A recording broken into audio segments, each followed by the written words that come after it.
यहाँबाट हाम्रो फुटबल यात्रीको यात्रा फेरि सुरु भएको छ। हामी यहाँबाट परौती उषादेवीतर्फ लाग्दैछौँ भक्तपुर सल्लाह गाडी।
विषयमा कुराकानी हुन्छ। यहाँ सर गर्ल्समा बोइजहरूमा इन्ट्रेस्ट भएको साथीहरूलाई अहिले यहाँ सरले सेसन अगाडि बढाइदिनु म सुभाष सरलाई भन्छु। अहिले प्रख्यात भइरहेका विभिन्न खेलाडीहरू प्रीति राई, शान्ता ढुङ्गानी, गीता पौडेल हो, एन्जिला, अञ्जना धेरै चिन्नुहुन्छ तपाईँहरूले। मैले लामो समयसम्म उहाँहरूसँग काम गरेँ। धेरै सानो हुनुहुन्थ्यो पहिला होइन, जान्थ्यो उहाँले आफ्नो एउटा खेल्ने नेसनल टिममा पढ्नु एज क्याटेगोरीको नेसनल टिममा पढ्नु त्यो सम्भावना धेरै नै छ। SHIRT त्यो चाहिँ राइट टर्म हो क्या, हामी जर्सी बुझ्नलाई जर्सी भन्छ कमन। यस्तो कुराहरू सिक्नुपर्छ क्या अब आउने जेनेरेसनले। यसलाई के भन्छ? SHORTS good. हाफ पेन्ट भन्छ नि, कट्टु भन्छ। यो के? सक्स। SOCKS पहिला स्टकिङ्स पनि भन्छ है। सक्स भित्र के हाल्नु पर्ने उहाँले हाले के सरी नी प्याड भने यहाँ हुन्छ त्यो हामीले बेसिकली लाउँछौँ। यो सिन भन्छ नि, सिन प्याड के रे? सिन प्याड अथवा सिन गार्ड भन्छ हैन। सिन प्याड अथवा सिन गार्ड है। अनि तल के छ उहाँको? यस भन्दैछु म। प्रिपरेसन हुन्छ नि, बडीको प्रिपरेसन। त्यसलाई चाहिँ बडीको वार्म भनेको तातो। बडीलाई तातो बुझ्यो? फिजिकल एक्टिभिटी गर्दाखेरि छ नि, अब त्यतिकै दौडिँदाखेरि फाइबरहरू हुन्छ नि, मसल्सबाट टिस्युहरू हुन्छ नि, शरीरको सर्भ हुन्छ, धेरै म्याम हुन्छ, धेरै खाम हुन्छ। उहाँले त्यसलाई फ्लेक्सिबल बनाउँछ, हार्ट रेट बढाउँछ, एकछिन दौडिन्छ स्या स्या स्या स्या हुन्छ नि होइन। ब्लड हार्ट रेट बढी भयो भने शरीरको हरेक bad effects of using cell phones on young people, and you shouldn't ignore it. Number 1, weakening of eyesight. If the eyes of the children are focused on the screen, sometimes children are so focused that they forget to blink their eyes, leading to dryness of the cornea. Number helps their immune system. They also develop social skills and understanding of the real society. But today, instead of insomnia, it delays their regular sleeping pattern because they are unaware of the proper time to go to sleep. On you to believe in remedies or take the precaution. Number 3, sleep problem. Children using cell phones every night have a problem with going to sleep. In a tender age to understand the problem and find the solution.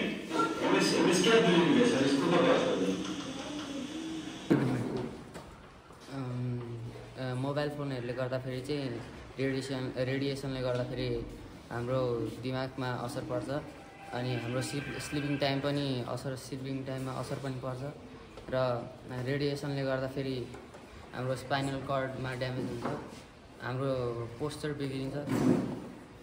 अनि mobile phone धेरै हेर्नाले बच्चाको शारीरिक विकास पनि त्यस्तो हुँदैन। Thank you. मैले चाहिँ मोबाइल धेरै चलायो भने चाहिँ हाम्रो ब्रेनलाई असर गर्छ, साथसाथै हाम्रो स्टडीमा नि ध्यान जाँदैन, त्यही माथि हामीलाई ट्युमर पनि हुन्छ भन्ने हामी धेरै मोबाइल हेर्नु। Thank you. के बुझ्यौ तिमीले? मोबाइल हेर्नुले हाम्रो दिमागमा असर हुन्छ अनि हामी पागल जस्तै हुन्छौँ। हाम्रो दिमागमा धेरै नै असर पर्छ। मोबाइल हेर्नुले हामी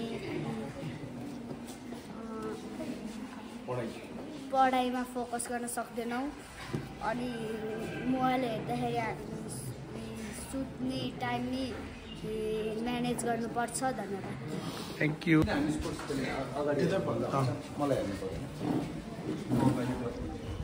स्पोर्ट्सले गर्दाखेरि चाहिँ मान्छेहरू चाहिँ फिजिकल्ली मेन्टली स्ट्रङ हुन्छ अनि बिहेभियरली चाहिँ अलिक एन्ड देन आफ्टर चाहिँ उनीहरू चाहिँ सोसियल हुन सक्छन्, सामाजिक हुन सक्छन् अनि उनीहरूले चाहिँ आफूले जानेको कुराहरू चाहिँ सो गर्न सक्छन्। ओके, अलमोस्ट एभ्रिथिङ बुझ्नु भएको छ होइन। फिजिकल डेभलपमेन्ट हो, शारीरिक विकासको कुरा, मेन्टल होइन, माइन्डलाई टेस्ट गर्ने कुरा, अनि सोच्नु सक्ने क्षमताको कुराहरू, इमोसनलाई कन्ट्रोल गर्न सक्ने कुराहरू हो। अनि अर्को भनेको बिहेभियरको कुरामा होइन, गुड बिहेभियर चाहिँ सिक्छौँ हामीले होइन, रेस्पेक्ट गर्ने हो, टाइम बनाउने हो, त्यो कुराहरू सिक्छ। अर्को सोसियल हुन्छ, साथीभाइ बनाउने हो नि त।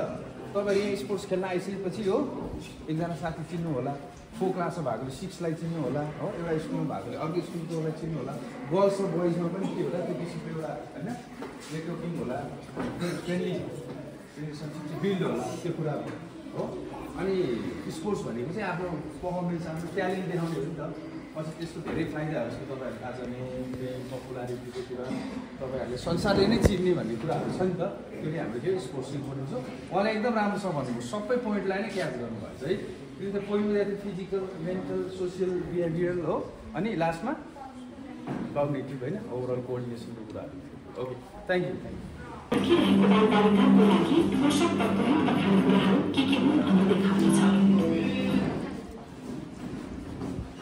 पहिलो समूह भनेको मुख्य खानेकुरा हो। अन्न, जरा र गन्ध हो। ती मुख्य खानेकुराहरूले तपाईँको बच्चालाई शक्ति प्रदान गर्छन्। यद्यपि ती खानेकुराहरूमा बालबालिकाहरूलाई स्वस्थ राख्नको लागि आवश्यक पर्ने अन्य पोषक तत्त्व उहाँले भन्नुभयो होइन, पानी मात्रै होइन, अरू जुसहरू हुन्छ, अरू हाइड्रेसन ड्रिङ्कहरू हुन्छ। तर नर्मल्ली बेसिकल्ली हामीले नर्मल पानी हुन्छ नि, त्यो पिउनु जस्तो बेस्ट केही पनि हुँदैन। हामी इलेक्ट्रोलाइट, जीवन जल हाल्ने भन्छौँ, नुन हाल्ने भन्छौँ, अथवा अरू ड्रिङ्क्स पिउने हुन्छौँ। सबभन्दा बेस्ट भनेकै वाटर हो। तर हामीले पानी चाहिँ मिलाएर पिउनुपर्छ क्या, बुझ्नुभयो नि। ड्युरिङ द ट्रेनिङ त्यहाँ वाटर ब्रेकहरू पनि हुन्छ। Before the training, after the ट्रेनिङको कुराहरू खेल्ने है, खेलकुद कर्मीहरूलाई, खेलाडीहरूलाई। तर नर्मल लाइफमा कसरी पिउने भने पनि त्यसको पनि एउटा साइन्स छ, त्यसको पनि एउटा सिस्टम छ। जस्तो बिहान उठेपछि तपाईँहरूले 1 ग्लास नर्मल पानी पिउनु सक्नुहुन्छ, नर्मल पानी। खेलाडीहरूले, खेलकुदमा लाग्ने मान्छेहरूले चाहिँ पानी पिउन किन इम्पोर्टेन्ट छ, तपाईँले के बुझ्नु भएको छ पानी पिउने? हाइड्रेसन भनौँ न, काइन्ड अफ पानीले चाहिँ हामीलाई हाइड्रेट राखिराख्छ। जुन बेला पनि अब जस्तो काम गर्दाखेरि पनि एकदमै फुर्तिलो हुन्छ। अनि पानी फुटबल खेल्दाखेरि दौडिनुपर्छ, त्यही भएर धेरै मात्रामा चाहिँ खानु हुँदैन। अगाडि थोरै थोरै गरेर चाहिँ खानुपर्छ। त्यसले चाहिँ हामीलाई हाइड्रेट र एकदम फ्रेस राख्ने काम गर्छ। हाइड्रेसनको कुराहरू चाहिँ अलिकति बढी इम्पोर्टेन्ट हुन्छ कि स्पोर्ट्समा लाग्ने। पानी धेरै पिउनु पऱ्यो हो, किनभने हाम्रो पसिना बेला जान्छ नि त्यो फिजिकल एक्टिभिटीमा। ओके, बोइजकोबाट होइन के बुझ्नुभएको छ तपाईँहरूले? ती कुराहरू खाने छ। अब हामी नेपाली होइन, हामीले के खाना खान्छौँ नेपाली खानाको विषयमा? जस्तो दाल खान्छौँ हो, भात खान्छौँ होइन, नर्मल्ली अचार हुन्छ हो, त्यो साग हुन्छ होला हो, पानी हुन्छ, दही महीहरू घिउहरू हुन्छ नि त। ओके, ल तपाईँले बोल्नु, म क्वेसन सोध्छु। ओके, प्रोटिन भन्छ नि, प्रोटिन त्यो प्रोटिन चाहिँ हामी के खानाहरू पाउँछौँ, के बुझ्नु? प्रोटिन चाहिँ हामीले कुखुराको मासु, माछा मासु, अन्डाहरूबाट प्राप्त गर्न सक्छौँ। दुधबाट होइन, मासु जन्ने खानाहरूबाट चाहिँ धेरै प्रोटिन पाउँछौँ नि। प्रोटिनको काम के हो तपाईँलाई? बडीको बिल्डअप गर्ने। हिजो फुटबल यात्रीको टिम आइसके पछाडि भाइबहिनीको एक्साइटमेन्ट जति मैले देखेको छु त्यसप्रति म एकदम खुसी छु र आदरणीय व्यक्तित्वहरूलाई म हार्दिक आभार व्यक्त गर्न चाहन्छु। फुटबलसँग सम्बन्धित कुराहरू स्किलहरू सिक्नु भएको छ। आज बिहानको यो भिडियोमा 3टा कुराहरू यहाँले जान्नुभयो होइन। हामीलाई अहिलेको सबैभन्दा ठुलो इस्यु बनेको तपाईँहरूलाई पनि समस्या भइराखेको छ होइन। मोबाइल हेर्दाखेरि चाहिँ मोबाइलबाट हामीले कति हेर्ने के हेर्ने भन्ने कुराहरूको भिडियो त्यसले चाहिँ हामीलाई गर्न सक्ने इम्प्याक्टका कुराहरू असरका कुराहरू यहाँ आएको छ। त्यसै गरी गेममा खास गरी फुटबल खेलले चाहिँ मानिसहरूको सर्वाङ्गीण विकास गर्छ। सर्वाङ्गीण भनेको फिजिकल मेन्टल सोसियल सबै खालको यसले विकास गर्नलाई सहयोग पुर्याउँछ। त्यस कारण हामी यस्ता गेमहरूप्रति पनि हामी परिचित हुनुपर्छ र त्यस्तो खालको चाहिँ हाम्रो फिजिकल मेन्टल र सोसियल लाइफ फिटनेस गर्नको निमित्त न्युट्रिसनमा ध्यान दिनुपर्छ। हामी चाहिँ जिब्रो होइन एकदम चाहिँ के भन्छ स्वादे जिब्रो अल्छे तिग्रो स्वादे जिब्रो भन्ने बाहिर कहानी छ नि होइन। हामी चाहिँ चाउचाउहरूमा यस्ता यस्ता खानेकुराहरूमा चाहिँ हामी बढी जोड दिन्छौँ। त्यस्ता खानेकुराहरूले हामीलाई के कस्तो रूपमा असर गर्छ भन्ने कुरा पनि त्यो भिडियोले चाहिँ हामीलाई देखाएको थियो। त्यसप्रति हामी सम्पूर्ण व्यक्तित्वहरूलाई एकपटक जोरदार ताली हामी दिन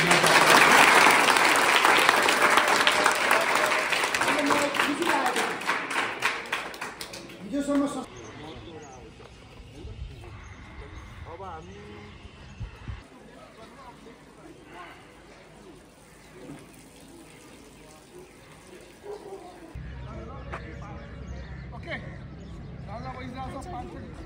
अलिकति अगाडिसम्म आउने अनि फेरि ब्याकसम्म गएर बस्ने बुझ्यो। रेडी गाइस 1 2 3 भन्छु रेडी 4 2 3 गो।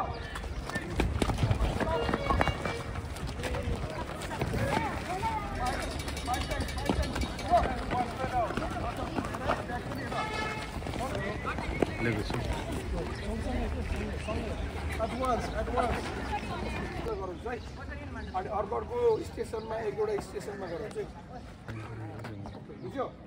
यही कुरा मेरो काम यो बल चाहिँ यो माथि आउनु पर्यो क्या बुझ्यो। यो लिएर गयो नि हामीले लिएर गएर यहीँ राख्ने त्यसपछि पछाडि फर्केर गएर फेरि लाइनमा बस्ने बुझ्यो। आउटसाइड नि हल्का अन्त तर योभन्दा धेरै टाढा पनि जानु भएन बुझ्यो। सक्छ राख दौडेर आयोस् त यसरी सिधा पारेर यसरी लाने होइन क्या बुझ्यो। यसलाई चाहिँ यतिको बनाउनु पर्यो यतिको अनि बलमा यहाँ हान्न पर्यो यसले नि होइन यसले बुझ्यो। गयो भने बल्ल जान्छ जस्तै यहाँबाट लक गर्छ। अब तिमीले के गर्छ यस्तो गर्छ अनि यता यता जान्छ बल। हामी त अगाडि लानु खोजेको हो होइन। त्यहीबाट खुट्टा यो एङ्कल लक यो एङ्कल हुन्छ नि लक गर्ने डह्रो बनाउने लुलो बनाउने होइन लक गर्ने त्यसपछि साइडमा बेन्ड बेन्ड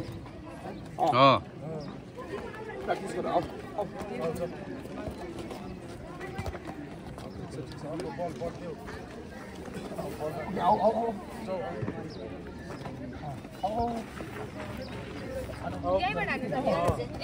गुड अहिले राम्रो भेरी गुड तर होइन यहाँ अगाडि आएर गर। ओके गुड वान बलसँगै जाउँ नजिक आएर है नजिक आएर एक्टिभ एक्टिभ एक्टिभ यसरी नि होइन एक्टिभ। ओके तिमीहरूले गएर मुभ 1 हेर केले हानिरहेको छु यो फुट यस्तो गर्नु भएन है। यो भयो भने के हुन्छ बडी बिग्रिन्छ अनि जाँदैन है। यो खुट्टा नन किकिङ फुट भन्छ नि यो बलको सिधामा स्ट्रेट पोइन्ट स्ट्रेट हुनु पर्यो है। देखिरहेको यो सिधा हुनु पर्यो। त्यो भयो भने बडी नि सिधा हुनु पर्यो। यहाँ लगेर ट्विस्ट गरेर यस्तो गर्ने होइन यो सिधा राखेर यस्तो गर्ने होइन यो टर्न गर्ने होइन बडी नै सिधा हुनु पर्यो। 1 है फेरि 2 होइन फेरि 3 जहिले नि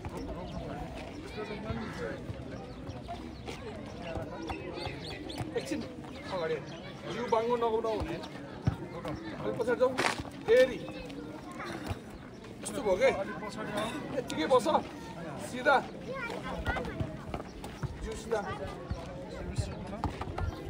अलिअलि भिडियो तर किन बडी यस्तो ब्रो बडी स्ट्रेट हुनु पर्यो एक्चुअली हेर्ने बल हान्नुभन्दा अगाडि कसलाई दिइरहेछ हेर्ने अनि पास बुझ्यो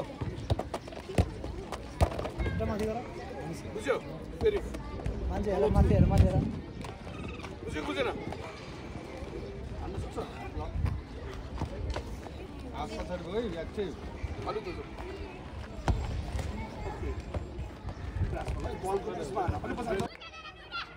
पाउँदैन एकचोटिमा एउटा गाइज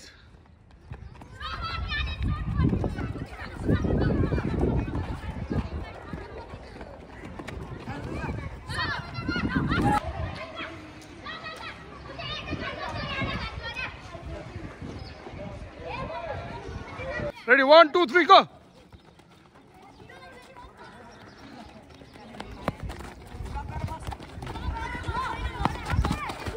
अब अर्कोमा जाने अर्को लिन्छ नि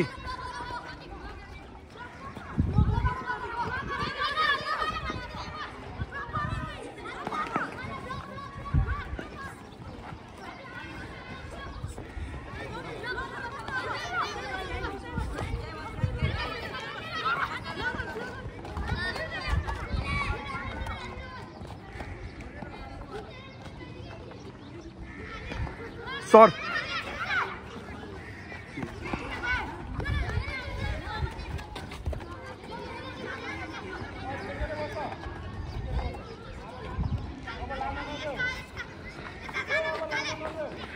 Okay, stop! Stop! Winner, winner, winner! Messi winner, Messi winner! Okay, winner, winner, winner! Winner! High five! Okay. Football यात्रीद्वारा आयोजित एक्सप्लोरिङ फुटबल कनेक्टिङ स्पोर्ट्सको हामी दोस्रो फेजको कार्यक्रममा छौँ। 77 वटै जिल्ला जाने क्रममा हामी आज काभ्रेको कुसादेवी स्थित श्री कुसादेवी माध्यमिक विद्यालयमा छौँ र हामीसँग हुनुहुन्छ यस स्कुलका प्रिन्सिपल माधव प्रसाद दाहाल सरसँग छोटो कुराकानी हामी गर्न चाहन्छौँ। सर, यो स्कुलको स्थापना काल र स्थापना गर्नुको पृष्ठभूमिको विषयमा थोरै बताइदिनु धन्यवाद सर। यो विद्यालय चाहिँ 2016 साल पुस 13 गते स्थापना भएको हो। यस क्षेत्रमा रहेका विभिन्न खालका व्यक्तित्वहरूबाट आफै नै स्वतः स्फूर्त रूपमा विद्यालयको आवश्यकता त्यति बेला चाहिँ करिब पञ्चायत काल सुरु हुन खोजिरहेको थियो। त्यति बेला चाहिँ शिक्षाको आवश्यकता छ भन्ने हिसाबले यहाँका अग्रज व्यक्तित्वहरूबाट यो विद्यालय स्थापना गरिएको भन्ने कुरा चाहिँ इतिहासबाट बुझ्न सकिन्छ। यो क्याम्पेन जुन फुटबल यात्रीद्वारा आयोजित यो क्याम्पेनको हामीले फर्स्ट सेसन चाहिँ हामीले स्पोर्ट्स एडुकेसन सेसन राख्यौँ, जसमा चाहिँ हामीले स्पोर्ट्स किन इम्पोर्टेन्ट छ, हामी स्क्रिनिङबाट कसरी बच्ने, न्युट्रिसन भनेको के हो, हाइड्रेसन हामीलाई किन इम्पोर्टेन्ट छ भन्ने कुराहरू हामीले भाइ बहिनीहरूलाई सिकायौँ र राम्रो उपस्थिति पनि रहेको छ भाइ बहिनीहरूको। यहाँ लगभग 75-80 जना नै हुँदो रहेछ। तपाईँलाई यो क्याम्पेन चाहिँ कस्तो लाग्यो र यसले चाहिँ के किसिमको फाइदाहरू पुऱ्याउँछ जस्तो लागेको छ? धन्यवाद सर। यो हाम्रो क्रिएटिभ क्याम्प्स अन्तर्गत जुन यहाँहरूले फुटबल यात्रीको रूपमा यहाँ आएर यो क्याम्पेन सुरु गर्नुभएको छ, यहाँहरूको लक्ष्य उद्देश्य नेपालका 77 वटै जिल्लामा पुग्ने भनेको जुन लक्ष्य राख्नु भएको छ त्यसअनुसार दोस्रो चरणको कार्यक्रम यहाँ सुरु गर्नुभएको छ। त्यसले चाहिँ पक्कै पनि बालबालिकाहरूको सर्वाङ्गीण विकास, मैले अघि नै पनि जोड दिइसकेको छु, शारीरिक विकास, मानसिक विकास र सर्वपक्षीय विकास, सामाजिक विकासको निमित्त समेत सहयोग पुर्याउनेछ भन्ने कुरा मलाई लागिरहेको छ। र जुन बिहानको भिडियोमा बालबालिकाले हेर्नु भएको छ, उहाँले देख्नु भएको छ, तपाईँको चाहिँ अहिलेको डिजिटल डिभाइसलाई हामीले युज गर्दै गर्दा त्यसले हामीलाई पार्न सक्ने नकारात्मक प्रभावहरू के हुन सक्छन् भन्ने कुराहरू बालबालिकाहरू सबै लगभग चाहिँ 80 जना बालबालिकाहरूको उपस्थित भएको थियो। ती उहाँ सबै बालबालिकाहरूले बुझिसक्नु भएको छ। त्यसै गरी चाहिँ फुटबल खेल्नाले अथवा चाहिँ कुनै पनि प्रकारका गेमहरू खेल्नाले शारीरिक विकास कसरी हुनसक्छ, मानसिक विकास कसरी हुनसक्छ, उनीहरू समाजमा सोसियल एडजस्टमेन्ट कसरी हुनसक्छ भन्ने कुरा पनि उहाँहरूले बुझ्नु भएको छ। त्यस हिसाबले यहाँहरूको क्याम्पेनले यहाँ मात्रै होइन सबै क्षेत्रमा यहाँहरू पुग्न सक्नुभयो भनेदेखि बालबालिकाहरूलाई चाहिँ हरेक ढङ्गले विकसित हुनको खेलको निमित्त सहयोग पुर्याउँदछ भने बालबालिकाहरू जो अहिले चाहिँ विक्षिप्त हुन खोजिरहेका छन् होइन, मानसिक रूपमा चाहिँ अलिक सुस्त हुन खोजिरहेको अवस्था छ। अब धेरै धेरै हामी बुझ्दै गर्दाखेरि चाहिँ साइकाट्रिक बिरामीहरू देखिरहेका छन्। त्यसलाई चाहिँ मिनिमाइज गर्नको लागि पनि यो यहाँहरूको क्याम्पेनले सहयोग गर्छ भन्ने मलाई चाहिँ लागेको छ। धन्यवाद सर। फुटबल यात्रीले चाहिँ फर्स्ट फेज पूर्वदेखि पश्चिम यात्रा गरेको थियो सर। त्यस्तै हाम्रो यो सेकेन्ड फेजको रूपमा चाहिँ हामी विभिन्न जिल्लाहरू जाँदैछौँ क्याम्पेन गर्दै। लगभग हाम्रो 10-11वटा क्याम्पेनहरू हामीले गरिसक्यौँ र हामी 77वटै जिल्लामा जाने हाम्रो चाहिँ योजना रहेको छ। तपाईँलाई यो कार्यक्रम यहाँ लिएर आउँदा कतिको प्रभावकारी लाग्यो र के भन्न चाहनुहुन्छ फुटबल यात्री टिमको लागि? हजुर धन्यवाद। यो फुटबल यात्रीको जुन यो एउटा अभियान छ, तपाईँहरूले 77 जिल्लामा चाहिँ फुटबल मार्फत चाहिँ एउटा जागरण खेलकुदसँग सम्बन्धित विषय र यो समुदाय विद्यालयसँग जोड्ने विषयमा जुन अभियान चलाइरहनु भएको छ, यो निकै महत्त्वपूर्ण अभियान भन्ने बुझियो। र यो अभियान चाहिँ हाम्रो विद्यालयमा जसरी तपाईँहरू आउनुभयो त्यसको लागि यहाँलाई एकदम धेरै धन्यवाद दिन चाहन्छु, हार्दिक स्वागत पनि गर्न चाहन्छु। र यो तपाईँहरूको अभियानबाट चाहिँ बालबालिकाहरूले निकै लाभ लिए। भलै यो छोटो समयको लागि भयो, हिजो र आज 2 दिनको अभियान अन्तर्गत 2 दिन हाम्रो विद्यालयमा आउनुभयो। यसबाट बालबालिकालाई चाहिँ निकै धेरै मद्दत पुगेको, फाइदा पुगेको र खेलको फाइदाहरू बुझ्नलाई चाहिँ धेरै राम्रो गरेको चाहिँ मलाई अनुभव भइरहेछ। र आगामी दिनमा पनि म यहाँहरूलाई चाहिँ विद्यालयमा आइरहन चाहिँ अनुरोध गर्न चाहन्छु। धन्यवाद सर।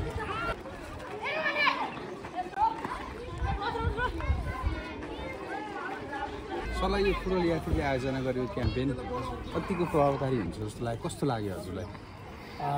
यो फुटबल यात्रीको क्याम्पेनले चाहिँ दूरदराजमा रहेका फुटबल खेलबाट आफ्नो स्किल देखाउन नपाएकाहरूको प्रतिभा प्रस्फुटन हुने मैले देखेँ। यहाँ पनि धेरै विद्यार्थीहरू चाहिँ अरू खेलभन्दा फुटबलमा रुचि भएर आज बिहानदेखि नै चिया नास्ता नखाई आएको पाएँ। र यो यात्रीको एउटा उद्देश्य जुन छ यसले चाहिँ नेपालको फुटबल विकासमा ठुलो सहयोग पुग्छ र यसले चाहिँ दूरदराजमा रहेका प्रतिभाहरूलाई पक्कै एउटा राष्ट्रिय स्तरको अन्तर्राष्ट्रिय स्तरको खेलाडी बनाउनेमा सहयोग गर्छ भन्ने लाग्छ मलाई। धन्यवाद। धन्यवाद।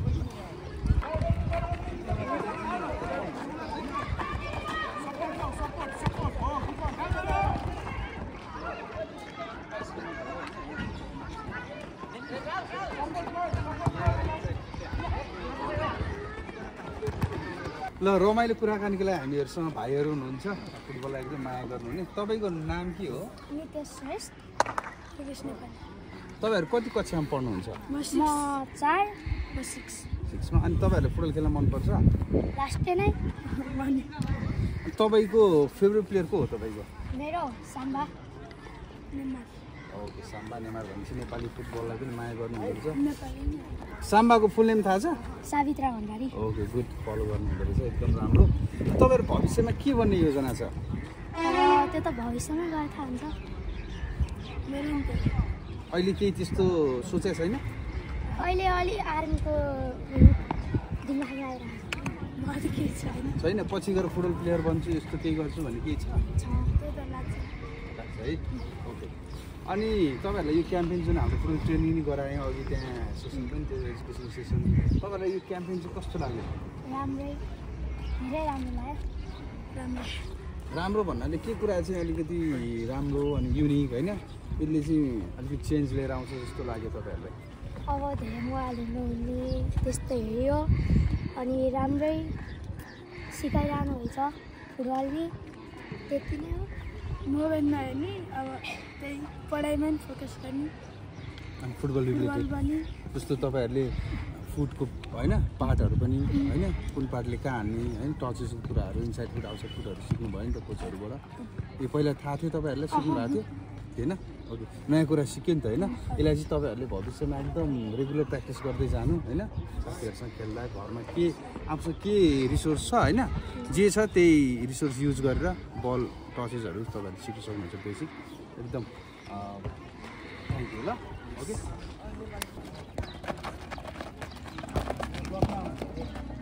नमस्ते, मेरो नाम निना सापकोटा। म नमस्ते, मेरो नाम चाहिँ अमानी थापा। कति क्लासमा पढ्नुहुन्छ तपाईँहरू? अहिले चाहिँ क्लास 9 को फाइनल एक्जाम दिएको हो, अब चाहिँ क्लास 10 मा। हजुर, त्यही हो, 10 मा अब। हजुर, तपाईँले कुन चाहिँ स्पोर्ट्स खेल्न मन लाग्छ? स्पोर्ट्स त अब म स्पोर्ट्समा त्यति एक्टिभ होइन, तर मलाई चाहिँ फुटबल मनपर्छ अलि बढी। फुटबल मनपर्छ, फुटबलै हो फेभरेट, तर खेल्न चाहिँ अलिअलि सिकिँदैछ। भनेपछि तपाईँहरूको भविष्यमा चाहिँ के भन्ने त्यो इच्छा रहेको छ? भविष्यमा चाहिँ अब अहिले त्यस्तो फ्युचर प्लानहरू केही छैन, तर मिलेसम्म सिए। मेरो चाहिँ अब अहिलेदेखि फ्युचर प्लान बनाउँदै गयो भने कस्तो बाटोतिर गइन्छ भन्ने हो। अब कि डक्टरतिर, मेडिकल साइन्स कि एडभोकेट लयर। नेपाली खेलाडीहरू कोही चिन्नुहुन्छ? हजुर, धेरै प्रीति राई, साम्बा धेरै चिन्छन्। किरण चेम्जोङ, प्रीति राई, साम्बा, एन्जिला, अञ्जना धेरै चिन्नु हुँदो रहेछ। महिला फुटबललाई धेरै फलो नि गर्नु हुँदो रहेछ, त्यस फुटबललाई माया गरिरहनु। तपाईँहरूलाई यो क्याम्पेन चाहिँ कस्तो लाग्यो? यो फुटबल यात्रीले लिएर आएको क्याम्पेन छ, जुन हामीले स्पोर्ट्स एडुकेसन सेसन पनि लियौँ अघि होइन, त्यसमा विभिन्न टपिकहरू, न्युट्रिसनको कुरा, स्पोर्ट्स किन इम्पोर्टेन्ट छ भन्ने कुराहरू, अनि त्यो स्क्रिनिङको इफेक्टहरूको बारेमा गरेर अहिले हाम्रो यहाँ football training, basic football training चलिरहेको छ। तपाईँहरूलाई कतिको प्रभावकारी लाग्यो, कतिको इफेक्टिभ लाग्यो? एकदमै धेरै। हाम्रो स्कुलमा पहिलादेखि नै अब फुटबलको चाहिँ धेरै थिएन कि, अपर्च्युनिटी थिएन, तर प्राय विद्यार्थीहरू चाहिँ फुटबलमै बढी एक्टिभ हुने, अरू स्पोर्ट्सहरू त्यति खेल्दैन थियो। तर अब हाम्रो स्कुलमा नि धेरै अपर्च्युनिटी नआएपछि उनीहरू एकदम त्यो खेल्न पाउँदैन थियो। तर यो क्याम्पेनले गर्दाखेरि चाहिँ धेरै विद्यार्थीहरू जो फुटबलमा इन्ट्रेस्ट छ उनीहरू बाहिर आउँदैछ, उनीहरूको ट्यालेन्टहरू निक्लिँदैछ, उनीहरूले हुन्छ नि आफूलाई केही गर्न सक्छु भन्ने खाले एकदम पाइरहेको छ यो क्याम्पेनले गर्दाखेरि। त्यही भएर मलाई यो क्याम्पेन एकदमै धेरै राम्रो र इफेक्टिभ लागेको छ। तपाईँलाई यो क्याम्पेनमा त पहिला सुरु तपाईँहरू दुईजना अरू आउनुभयो, यस्तो इन्सपायरिङ मान्छेहरू हुनुहुन्छ। अब हिजोको थ्योरी क्लास र आजको प्र्याक्टिकल क्लासले नै गर्दाखेरि चाहिँ एकदमै धेरै रमाइलो भएको छ र अब धेरै मान्छेहरूले आफ्नो भित्री खुबीहरू पनि देखाउन पाउनु भएको छ नि त। त्यसको लागि चाहिँ सबैजना धेरै एक्साइटेड हुनुहुन्थ्यो, हिजो पनि आज पनि हुनुहुन्छ र यो वातावरण देख्दाखेरि चाहिँ मलाई एकदमै रमाइलो लागिरहेको छ। Okay, thank you. Thank you.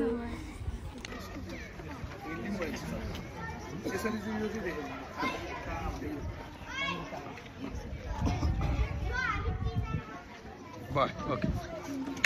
We are